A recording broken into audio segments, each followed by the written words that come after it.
अस्सलामुअलैकुम। आज की वीडियो में हम ये जानेंगे कि जो आपकी 10th क्लास की फ़िज़िक्स है उसके जो फ़र्स्ट चैप्टर के इंपॉर्टेंट शॉर्ट क्वेश्चंस और लॉन्ग क्वेश्चंस क्या हैं बोर्ड पॉइंट ऑफ व्यू से। जो आपका फ़र्स्ट चैप्टर है वो है जी simple harmonic motion and waves. अब इसके अंदर आपने ये देखना है कि पूरे चैप्टर के अंदर जो इंपॉर्टेंट शॉर्ट क्वेश्चंस और लॉन्ग क्वेश्चंस या एक्सरसाइज के जो न्यूमेरिकल्स हैं वो कौन से हैं। सबसे पहला तो ये आपका आ जाता है सेकंड पेज पे ही रीस्टोरिंग फोर्स का एक शॉर्ट क्वेश्चन। ये इंपॉर्टेंट है, आपसे पूछा जा सकता है कि व्हाट इज़ रीस्टोरिंग फोर्स या डिफाइन रीस्टोरिंग फोर्स। तो अच्छा, अक्सर बच्चे क्या करते हैं कि सिर्फ रीस्टोरिंग फोर्स अगर पूछा गया तो जस्ट डेफिनेशन लिख देते हैं, तो डेफिनेशन लिखने के सिर्फ 2 नंबर आपको नहीं मिल सकते। तो if you want to get 2 marks then आपको रीस्टोरिंग फोर्स की डेफिनेशन के साथ कुछ एक्स्ट्रा चीज़ भी लिखना पड़ेगी कि लाइक मतलब ऑब्वियसली ऐसा होता था 9th क्लास में कि आप डेफिनेशन के साथ एग्जांपल लिख देते हैं, बट चूंकि यहाँ पे तो आप एग्जांपल के तौर पे एज सच नहीं लिख सकते हो, तो यहाँ पे आप सिंपली ये बता दो कि रीस्टोरिंग फोर्स जो है वो मेन पोजीशन से एक्सट्रीम पोजीशन की तरफ जब बॉडी मूव कर रही होती है तो रीस्टोरिंग फोर्स कम हो रही होती है या ज़्यादा हो रही होती है, या एक्सट्रीम पोजीशन से जब मीन की तरफ मूव कर रही होती है तो उस वक्त रीस्टोरिंग फोर्स इंक्रीज़ हो रही है या डिक्रीज़ हो रही है, या कोई फैक्टर आप बता सकते हो कि रीस्टोरिंग फोर्स जो है वो इस फैक्टर पे डिपेंड करती है और इस तरह इंक्रीज़ या डिक्रीज़ होती है। खैर, उसके बाद नेक्स्ट पे ये हमारे पास एक फार्मूला है time period of spring mass system का, कि जब मतलब जो मैस स्प्रिंग सिस्टम में जो टाइम पीरियड है उसका फार्मूला क्या है। ये एज सच आपको शॉर्ट क्वेश्चन में तो इतना इंपॉर्टेंट नहीं है कि पूछा जाए, but this formula is used in many more numericals of this chapter. तो इस चैप्टर के जो न्यूमेरिकल्स है उसमें ये फार्मूला बहुत यूज़ हो रहा है। इसके साथ साथ ये फार्मूला आपको MCQs में पूछा जा सकता है, डिफरेंट रिलेशंस नीचे दे के वो टाइम पीरियड के आपको पूछ सकते हैं कि स्प्रिंग मैस सिस्टम में यूज़ होने वाला जो टाइम पीरियड का फार्मूला है वो कौन सा है, तो ये आपको मालूम होना चाहिए। उसके बाद आगे आ जाता है हमारे पास बॉल एंड बाउल सिस्टम और motion of a simple pendulum. These are also the examples of the simple harmonic motion and most of the concept is same as the mass spring system. जैसे mass spring system का concept है ना SHM का, वैसे ही same concept इसके अंदर use हुआ है।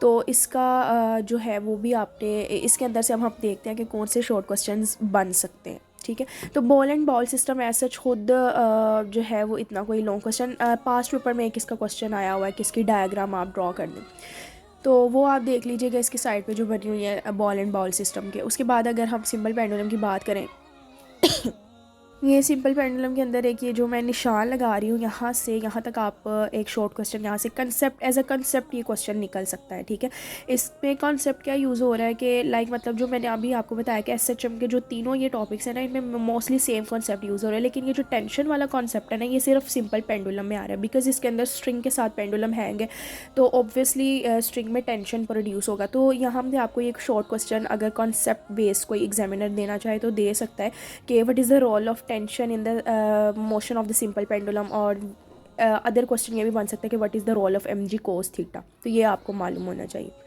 उसके बाद ये नेक्स्ट पेज पे most important definition of this chapter, और मोस्टली जो पूरे चैप्टर में कॉन्सेप्ट यूज़ हो रहा है सिंपल हार्मोनिक मोशन का, तो वो डेफिनेशन है, तो ये तो मस्ट आपको मालूम होनी चाहिए शॉर्ट क्वेश्चन के लिहाज से। उसके बाद नीचे इसके फ़ीचर्स हैं, फ़ीचर्स भी आपको लाजमी तौर पे याद करने चाहिए, बहुत ज़्यादा इंपॉर्टेंट है इसके फ़ीचर्स, ये आपको शॉर्ट क्वेश्चन में इसके अलावा इसमें से MCQs बन के भी आ सकते हैं। उसके बाद अगर हम नेक्स्ट पेज पे चले जाएं तो ऑलरेडी इसकी डेफिनेशंस छोटी छोटी बनी हुई हैं, vibration, time period, frequency and amplitude, ये सारी डेफिनेशंस आपको अच्छे से याद होनी चाहिए। इसमें से कॉन्सेप्ट बेस MCQs भी पूछा जा सकता है। यहाँ पे जो आगे फ्रीक्वेंसी का एक फार्मूला लिखा हुआ है F is equal to 1/T, ये अक्सर MCQs में पूछा जाता है। मतलब नीचे डिफरेंट रिलेशंस ऑप्शंस में दिए जाते हैं, तो आपने करेक्ट रिलेशन को टिक करना होता है। अच्छा, अक्सर स्टूडेंट्स को ये भी कन्फ्यूजन होती है कि अगर तो यहाँ पे फ्रीक्वेंसी का फॉर्मूला लिखा है ना, तो अगर टाइम पीरियड का फॉर्मूला आ जाए इस लिहाज से फ्रीक्वेंसी के लिहाज से तो वो फिर उसी का रेसिप्रोकल बन जाता है। अगर फ्रीक्वेंसी का रेसिप्रोकल टाइम पीरियड है तो ऑब्वियसली टाइम पीरियड का रेसिप्रोकल फ्रीक्वेंसी होगा। उसके बाद नेक्स्ट पेज पे हमारे पास डैम्ड ऑसिलेशन की डेफिनेशन है। अब ये जो डैम्ड ऑसिलेशन की डेफिनेशन है ऑब्वियसली इसमें भी अब मैंने जैसे पहले भी बताया कि सिर्फ डेफिनेशन लिखने के आपको पूरे 2 नंबर नहीं मिल सकते। If you want to get the 2 marks then आपको साथ में कुछ एक्स्ट्रा भी लिखना पड़ेगा, तो लाइक एग्जाम्पल के तौर पर, तो इसमें आप एग्जाम्पल के तौर पर इसकी एप्लीकेशन लिख सकते हैं कि application of the damped oscillation क्या है हमारे पास शॉक एब्जॉर्बर की। तो इफ़ तो वो डेफिनेशन ऑफ डैम्प्ड ऑसिलेशन पूछा उसने, तो आप सिंपली आगे डेफिनेशन के बाद सिंपली ये लिख सकते हैं कि the application of the damped oscillation is shock absorber. But if वो आपसे शॉर्ट क्वेश्चन में ही ये पूछ रहा है कि what is application of damped oscillation, then फिर आपको शॉक एब्जॉर्बर की पूरी डिटेल बतानी पड़ेगी, जो इस पैराग्राफ में जो मैंने आपको निशान बताया। तो ये एप्लीकेशन भी आप शॉर्ट क्वेश्चन के तौर पे याद करें। उसके बाद आगे वेव मोशन है, इसको जस्ट रीड आउट कर लें, not much important for short question और लॉन्ग क्वेश्चन। उसके बाद नेक्स्ट पेज पे आगे वेव है, वेव की डेफिनेशन, वेव की टाइप्स आपको अच्छे से मालूम होनी चाहिए। वेव की डेफिनेशन अगर पूछी जाती है तो डेफिनेशन ऑफ वेव लिखने के बाद आप उसकी 2 कैटेगरीज या 2 टाइप्स बता सकते हैं कि मैकेनिकल वेव्स और electromagnetic waves are the types of the wave. तो ये साथ आप लिख सकते हैं। उसके बाद अगर कोई एग्जांपल देना चाहते हैं तो ऑब्वियसली वो पिछले पेज पे जो मैंने आपको कहा है कि जस्ट रीड कर लें, तो वहाँ से आपको एग्जांपल याद करनी पड़ेगी। तो बेहतर है कि एग्जांपल्स को याद करने से अच्छा है कि आप टाइप्स के नाम, टाइप्स की तो डेफिनेशन भी वैसे याद करनी है, तो अगर वो आपको मालूम है तो आप सिंपली वेव की डेफिनेशन साथ उसकी टाइप्स को बता सकते हैं। उसके बाद आगे इसकी दोनों टाइप्स की डेफिनेशन और एग्जांपल्स गिवन है, इसकी डेफिनेशन अच्छे से करना है। मोस्टली इनका डिफरेंस भी पूछा जा सकता है कि what is the difference between mechanical waves and electromagnetic waves, तो इसकी आपको डेफिनेशन और एग्जाम्पल भी अच्छे से मालूम होनी चाहिए। इसकी जो एग्जांपल्स हैं जैसे कि ये X-rays, television waves, heat, light waves, ये 3-3, 4-4 एग्जांपल्स गिवन है। तो अगर आप कोई से 2 भी याद कर लेते हो तो इट्स ओके, लेकिन this is for the short question. बाकी जो फॉर एग्जांपल आपने एक्सरेज और टेलीविजन वेव्स याद किया है, बट आपको वो एमसीक्यूज़ में ये पूछा कि heat waves is the example of which type of wave, तो फिर यू शुड नो, आपको मालूम होना चाहिए ये किसकी एग्जाम्पल है। तो एग्जाम्पल्स को अच्छी तरह से देख लें। उसके बाद नेक्स्ट पेज पे हमारे पास ये लॉन्गिट्यूडनल वेव्स और ट्रांसफर्स वेव्स हैं। अच्छा, अब most of the students confused about the types of waves and types of mechanical waves. You should know the difference between these. अक्सर स्टूडेंट्स क्या करते हैं कि टाइप्स ऑफ मैकेनिकल वेव्स आया होता है तो वो टाइप्स ऑफ वेव्स लिख देते हैं, लॉन्गिट्यूडनल और ट्रांसफ़र वेव्स को उठा के, सॉरी लॉन्गिट्यूडनल ट्रांसफ़र कह रही हूँ, मैकेनिकल और इलेक्ट्रोमैग्नेटिक वेव्स लिख देते हैं। तो इस तरह से ये चीज़ को कंफ्यूज नहीं करना। जो आपको अगर टाइप्स ऑफ मैकेनिकल वेव्स आई हैं तो आपने लॉन्गिट्यूडनल और ट्रांसफ़र वेव्स लिखनी है। उसके बाद यहाँ पे लॉन्गिट्यूडनल वेव्स की डेफिनेशन के साथ ही कंप्रेशन और रेयर फ्रैक्शन की डेफिनेशन है, इसको आप याद कर लें। अगर आप डेफिनेशन याद कर सकते हैं तो ऊपर डायग्राम से देख लें कि डायग्राम में कंप्रेशन क्या है, रेयर फ्रैक्शन क्या है, वो फिर आप डायग्राम बना के उसको शो कर सकते हैं कि ये कंप्रेशन है और ये रेयर फ्रैक्शन है। ये इसी के आगे फिर ट्रांसफ़र वेव्स की अगर बात करें तो उसमें क्रस्ट और ट्रफ की डेफिनेशन आ जाती है, जो मैं मार्क कर रही हूँ। ये क्रस्ट और ट्रफ की डेफिनेशन आपको अच्छे से याद होनी चाहिए कि हाईएस्ट पॉइंट जो है वो क्रस्ट है, लोएस्ट पॉइंट ट्रफ है। उसी के नेक्स्ट पे फिर वेवलेंथ की डेफिनेशन ही है अगली ही लाइन में। ये वेवलेंथ की डेफिनेशन आपको अच्छे से मालूम होनी चाहिए, अक्सर एमसीक्यूज़ में पूछी जाती है। उसके बाद आगे आ जाता है हमारे पास wave as a carrier of energy. जो टॉपिक है ये भी आप शॉर्ट क्वेश्चन के तौर पे याद करेंगे, मतलब शॉर्ट क्वेश्चन में पूछा जा सकता है कि how the wave can carry the energy, तो आपको मालूम होना चाहिए। उसके बाद इसी के आगे जो मतलब 2 पैराग्राफ्स बने हुए हैं उसमें ही एक एग्जांपल गिवन है स्ट्रेच स्ट्रिंग की, तो उसके थ्रू उसने एक्सप्लेन करने की कोशिश की है कि जो वेव है वो कैसे एनर्जी को कैरी करती है, और इसी तरह एक नेक्स्ट पेज पे एग्जांपल है। बाकी मेरे मुताबिक तो ये आप सेकंड जो पैराग्राफ है इसको एमसीक्यूज़ के लिए रीड कर लें। जैसे वेव का लिखा हुआ है एनर्जी जो है कैरिड बाय वेव वो किस पे डिपेंड करती है, तो ये फैक्टर आपको एमसीक्यूज़ में या शॉर्ट, वैसे तो एमसीक्यूज़ के लिए इंपॉर्टेंट है, शॉर्ट में तो नहीं इतना इंपॉर्टेंट, तो एमसीक्यूज़ के लिए इसको देख लें। जो एक्चुअली में याद करने के लिए ना मैं आपको यही प्रेफर करूँगी कि आप ना ये वाली एग्जांपल जो है ना नेक्स्ट पेज पे स्टोन वाली, इसको आप लर्न कर लें कि अगर वो आपसे ये क्वेश्चन पूछता है कि wave as a carrier of energy आप एक्सप्लेन करें तो आप ये एग्जांपल लिख दें।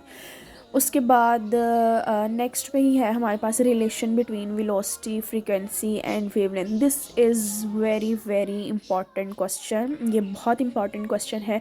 इसकी जो डेरिवेशन है वो बहुत इंपॉर्टेंट है, और डेरिवेशन से ज़्यादा जो इसका लास्ट पे रिलेशन है हमारे पास v = f लैम्डा, वो बहुत ज़्यादा इंपॉर्टेंट है। It is used in many numericals and also can be asked in the MCQs, वो MCQs में पूछा जा सकता है। ठीक है, तो ये डेरिवेशन आप अच्छे तरीके से कर लेंगे, लॉन्ग क्वेश्चन के तौर पे भी पूछा जा सकता है आपको। तो ये छोटी सी एक डेरिवेशन है, इसमें 2-3 रिलेशंस के बाद आप एक फाइनल रिलेशन जो v = f लैम्डा उसको डिराइव कर सकते हो। तो ये आपको अच्छे से जो है वो याद होना चाहिए। इफ़ अगर आप डेरिवेशन नहीं भी याद करना चाह रहे हैं या आपको मुश्किल हो रही है तो आप एटलीस्ट ये जो इसका लास्ट वाला रिलेशन है ना, v equal to f lambda, इसको तो बस अपने जहन में अच्छे से बिठा लें, क्योंकि ये MCQs में भी बहुत ज़्यादा यूज़ हो रहा है। और इसके अलावा ये MCQs कह रही हूँ, सॉरी, न्यूमेरिकल्स में बहुत ज़्यादा यूज़ हो रहा है। और इसके अलावा ये MCQs में पूछा जा सकता है कि वेलोसिटी और फ्रीक्वेंसी का आपस में क्या रिलेशन है, या वेलोसिटी और वेवलेंथ का आपस में क्या रिलेशन है। ये जो लैम्डा है दिस इज़ मतलब ये शो कर रहा है उसको, वेवलेंथ को। तो आपको मालूम होना चाहिए कि इनका आपस में क्या रिलेशन है। तो इफ़ आपको डेरिवेशन करने में थोड़ी मुश्किल हो रही है या आप नहीं करना चाह रहे हैं तो एटलीस्ट ये रिलेशन आपको लाजमी तौर पे याद होना चाहिए। उसके बाद इफ़ ये डेरिवेशन आपको आई है, आपको डेरिवेशन नहीं आती, तो एटलीस्ट ना ये वाले स्टेप्स लिख दें जो मैं साइड पे लिख रही हूँ, जिसमें आप ये रिलेशन अगर आपको याद है ना, v equal to f lambda, तो आपको ये तीनों चीज़ें खुद ब खुद याद होनी चाहिए कि v जो है वो f के साथ डायरेक्टली प्रोपोर्शनल है, लैम्डा के साथ डायरेक्टली प्रोपोर्शनल है। लेकिन अगर हम फ्रीक्वेंसी और वेवलेंथ यानी f और लैम्डा का आपस में रिलेशन देखें तो वो इनवर्स है।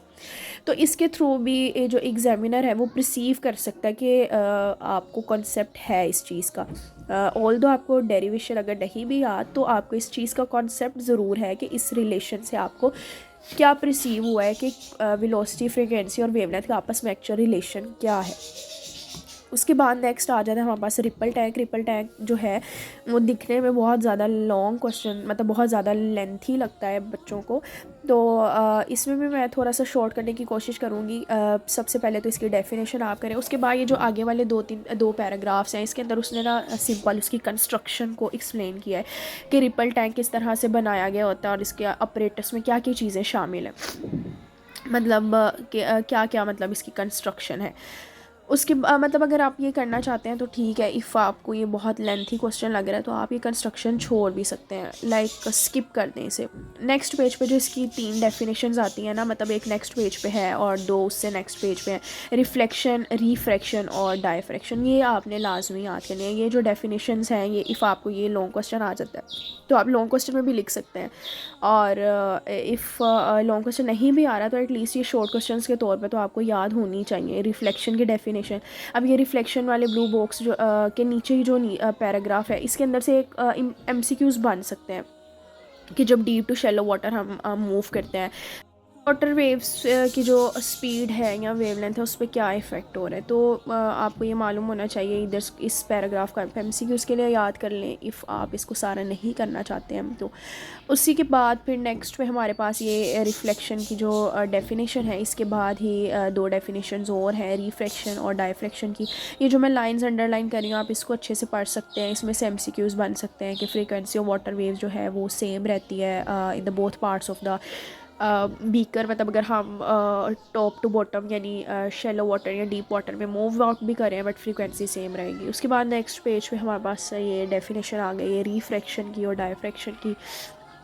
ये आपको अच्छे से याद होनी चाहिए। बाकी इस पैराग्राफ के बारे में दोबारा मैं वही बात कहूँगी कि आप इसको एक बार रीड आउट कर लें, कोई MCQs वगैरह निकलते हैं उसको अच्छे से प्रिपेयर कर लें। लेकिन डेफिनेशन तो ऑब्वियसली आपने शॉर्ट क्वेश्चन के तौर पे लाजमी तौर पे जो है वो याद कर।